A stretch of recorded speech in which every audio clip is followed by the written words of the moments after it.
Okay then, YouTubers, so I'm smoking bacon today. This is my little cold smoker.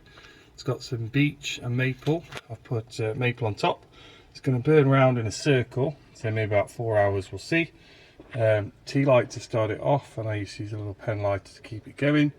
I've upgraded to, got some oven trays in here. I cut the back off, you can see, a little bit easier. Before I've used all these like wooden strips, but actually I think this is a little bit easier, and I'm going to take them out and clean them.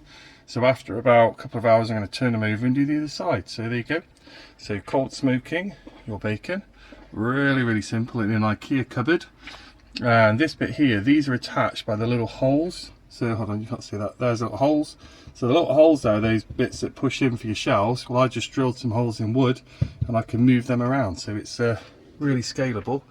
But you can see I need to close the door, otherwise all my smoke is going to disappear. There you go, cold smoking.